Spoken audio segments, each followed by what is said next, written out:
Na-dismiss sa pwesto ang mga barangay officials na sina Chairman Sheila De Asis at Kagawad Bobby Bobis sa ibinabang desisyon ng Ombudsman.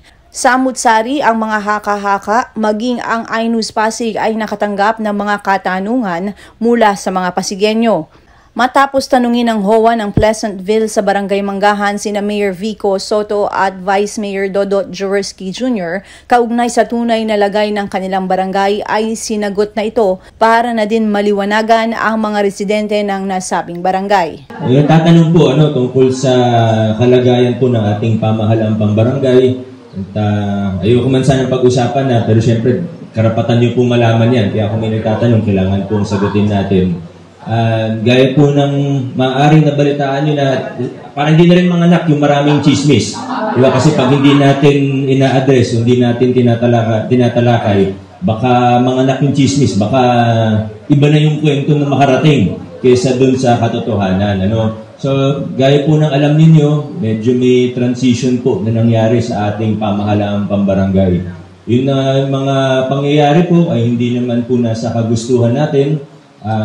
Katunayan, yung kaso, nagsimula po yan, hindi pa ako mayor. Kaso may lumabas na po na decision para sa dismissal nga po ng ilan sa mga barangay officials natin.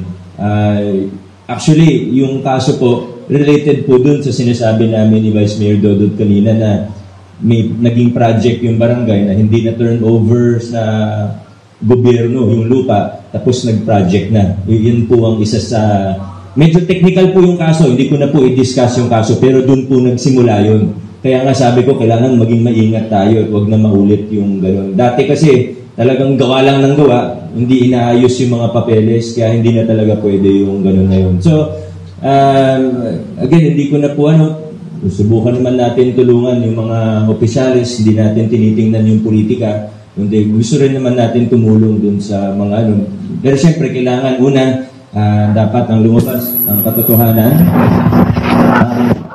Dapat lumabas po kung ano ang katotohanan. Pangalawa, kailangan respetuhin natin, galangin natin ang desisyon ng ating mga korte. Kung ano sabihin ng ombudsman, kung ano sabihin ng korte, wala tayong choice din, kundi galangin ang desisyon po. So sa ngayon, meron po tayong bagong barangay captain. Sana tulungan po natin siya, nakikinig po mga staff natin sa barangay. Wala po siyang kinalaman dito, wala siyang kinalaman sa kaso. Totoo, nanahimik siya bilang kagawad, pero wala ganun talagang buhay. Minsan may dumarating sa atin na hindi mo inaasahan, hindi mo kagustuhan, hindi mo hiningi, pero nandyan na. Kailangan, higit sa lahat, ang pinaka-importante, na tuloy-tuloy ang operations ng barangay. Dapat tuloy-tuloy na nagtatrabaho yung staff natin, tuloy-tuloy na umiikot yung BSF natin, yung mga services sa barangay hall, hindi dapat tumigil. Yan ang pinaka-importante sa lahat.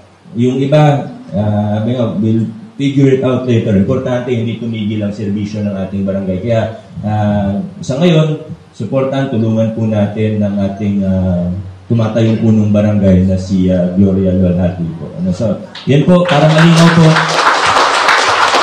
Inuulit ko po, wala sa kagustuhan natin yung nangyaring kaso, yung nangyaring desisyon, pero kailangan natin galangin ang sinasabi ng ating korte. Kaya sa ngayon, yan po muna. At kung may katanungan, pwede rin naman po. Pero sa ngayon, yun po muna siguro. Maraming mga chismis haka-haka.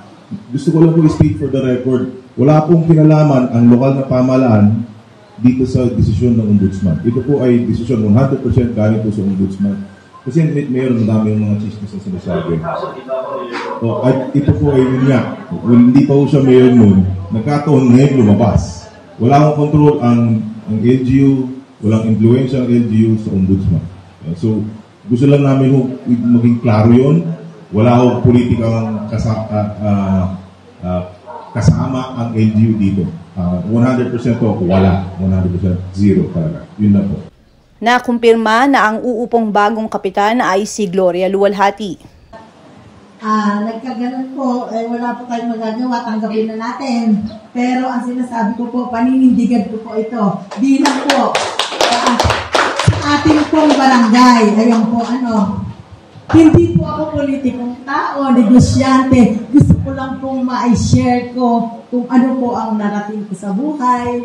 Alam niyo yung enjoy lang po. Yun lang po ang gusto ko sa ating barangay. Good vibes lang po. Nitong mga nakalipas na araw ay sinubukan ng iNews Pasig na makuha ang pahayag ng mga na-dismiss na opisyal, ngunit tayo ay hindi napaunlakan. Ang iNews Pasig ay mananatiling bukas para sa kabilang panig. Ako si Luan Peñano para sa latest ng iNews Pasig.